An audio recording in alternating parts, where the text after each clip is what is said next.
പ്രധാനമന്ത്രി നരേന്ദ്രമോദിയുടെ സന്ദർശനത്തോടനുബന്ധിച്ച് തിരുവല്ലയിൽ കനത്ത സുരക്ഷ. വ്യോമ സുരക്ഷാ ക്രമീകരണങ്ങളുടെ ഭാഗമായി ഹെലികോപ്റ്ററുകളും ഡ്രോണുകളും പറത്തുന്നത് നിരോധിച്ച് collector. Changanassery Perunna NSS Hindu college, contour backwaters hotel and resort എന്നിവയുടെ വ്യോമപരിധിയിലും ജില്ലയിലെ ഹെലിപ്പാഡുകളിലുമാണ് ഡ്രോണുകളും ഹെലികോപ്റ്ററുകളും നിരോധിച്ചിരിക്കുന്നത്. ഏപ്രിൽ 4 പുലർച്ചെ 12 മുതൽ 24 മണിക്കൂർ വരെയാണ് നിയന്ത്രണം. മൈക്രോലൈറ്റ് എയർക്രാഫ്റ്റുകളും UAV മറ്റു ഉപകരണങ്ങൾ പറത്തുന്നതിനും നിരോധനമുണ്ട്.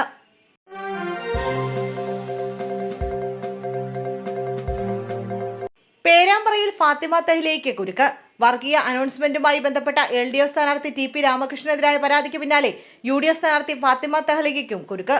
തഹ്ലിയ സമുദായത്തിന്റെ പേരിൽ വോട്ടഭ്യർത്ഥിച്ച പരാതിയിൽ റിട്ടേണിംഗ് ഓഫീസർ നോട്ടീസ് അയച്ചു.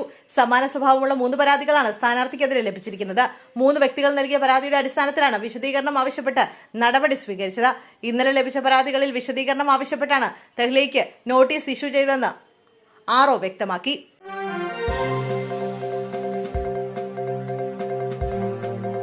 RJD മുൻ സംസ്ഥാന സെക്രട്ടറി P. കിഷൻചന്ദ് മുസ്ലിം ലീഗിൽ പാണക്കാടെത്തി അംഗത്വം സ്വീകരിക്കുകയായിരുന്നു. തദ്ദേശ തെരഞ്ഞെടുപ്പിൽ CPM വ്യാപകമായി കാലുവാരിയെന്ന് ചൂണ്ടിക്കാട്ടി മുന്നണി വിടണമെന്നാവശ്യപ്പെട്ട കിഷൻചന്ദിനെ നേരത്തെ RJDയിൽ നിന്നും പുറത്താക്കിയിരുന്നു. കോഴിക്കോട് കോർപ്പറേഷൻ മുൻ ഡെപ്യൂട്ടി മേയർ കൂടിയായിരുന്നു കിഷൻചന്ദ്.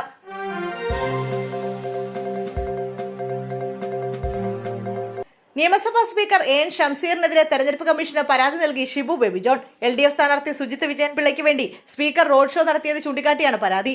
സ്പീക്കർ പെരുമാറ്റച്ചട്ട ലംഘനം നടത്തിയെന്നും തുടർന്നുള്ള പ്രചാരണ പരിപാടികളിൽ നിന്ന് സ്പീക്കറെ വിലക്കണമെന്നുമാണ് പരാതിയിൽ പറയുന്നത്. മുഖ്യ തെരഞ്ഞെടുപ്പ് ഓഫീസർക്കാണ് ഷിബു ബേബി ജോൺ പരാതി നൽകിയത്. സ്പീക്കർ എന്നത് ഭരണഘടനാപരമായ പദവിയാണെന്നും നിയമസഭ ഇനിയും പിരിച്ചുവിട്ടിട്ടില്ലാത്ത സാഹചര്യത്തിൽ ഷംസീർ പ്രചാരണ പരിപാടിയിൽ പങ്കെടുത്തത് പെരുമാറ്റച്ചട്ട ലംഘനമാണെന്നും ഷിബു ബേബി ജോൺ ആരോപിച്ചു.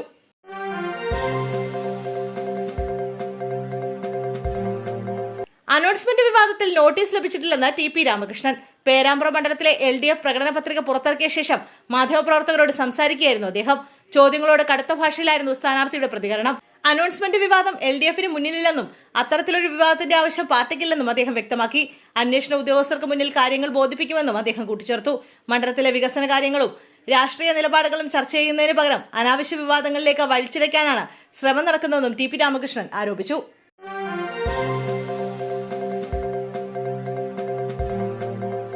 ഗുഡ്സ് ട്രെയിനിന് മുകളിൽ കയറി സെൽഫി എടുക്കാൻ ശ്രമിച്ച വിദ്യാർത്ഥിക്ക് ഷോക്കേറ്റ് ഗുരുതര പരിക്ക്. നിർത്തിയിട്ട ഗുഡ്സ് ട്രെയിനിന് മുകളിൽ കയറി സെൽഫി എടുക്കാൻ ശ്രമിച്ച വിദ്യാർത്ഥിക്ക് ഷോക്കേറ്റ് ഗുരുതര പരിക്ക്. പയ്യോളി സ്വദേശി 17-കാരനായ മുഹമ്മദ് സിനാനാണ് പരിക്കേറ്റത്. തിക്കോടി റെയിൽവേ സ്റ്റേഷന് സമീപമാണ് സംഭവം. കുട്ടിയെ അതീവ ഗുരുതരാവസ്ഥയിൽ കോഴിക്കോട് മെഡിക്കൽ കോളേജിൽ പ്രവേശിപ്പിച്ചു. ഇന്നലെയായിരുന്നു സംഭവം. 60% പൊള്ളലേറ്റിട്ടുണ്ട്.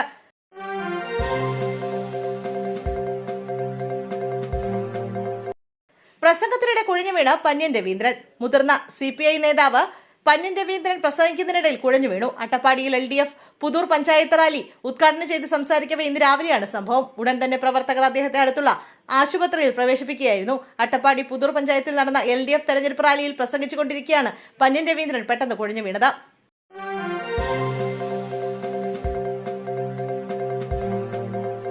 അടൂരിൽ പാട്ടുമായി ബീഹാറിലെ പ്രായം കുറഞ്ഞ MLA മൈഥിലി താക്കൂർ. NDAയുടെ തെരഞ്ഞെടുപ്പ് പ്രചാരണത്തിനായി കേരളത്തിലെത്തിയ ബീഹാറിലെ BJP MLA പാട്ടുപാടിയാണ് പ്രചരണ രംഗത്ത് സജീവമായത്. കൊല്ലത്ത് നടന്ന സ്ഥാനാർത്ഥി പ്രചരണ യോഗത്തിൽ സ്വർണം കട്ടവൻ ആരപ്പ എന്ന പാരഡി ഗാനമാണ് മൈഥിലി പാടിയത്. ഇത് സോഷ്യൽ മീഡിയയിൽ നിലവിൽ വൈറലാണ്. ബീഹാറിലെ ഏറ്റവും പ്രായം കുറഞ്ഞ MLA ആണ് ഗായിക കൂടിയായ മൈഥിലി.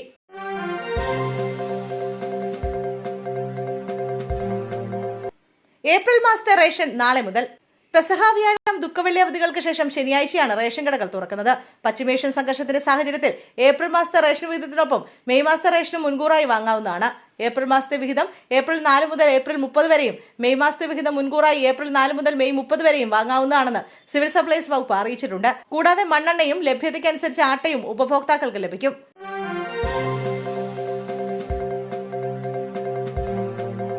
ഇരിക്കൂർ സർവീസ് സഹകരണ ബാങ്ക് ഭരണസമിതിക്കെതിരെ കേസെടുക്കാൻ ഉത്തരവിട്ട കോടതി.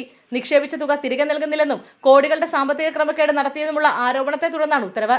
നിക്ഷേപകരായ retired principal C. Padmanabhan, P. Sreeja എന്നിവർ നൽകിയ പരാതിയിൽ Kannur first class judicial magistrate 2ാം കോടതിയാണ് ഉത്തരവിട്ടത്. ബാങ്ക് സെക്രട്ടറി, ഭരണസമിതി അംഗങ്ങൾ, ജീവനക്കാർ എന്നിവരടക്കം 6 പേരെ പ്രതി ചേർത്താണ് പരാതി നൽകിയിരിക്കുന്നത്.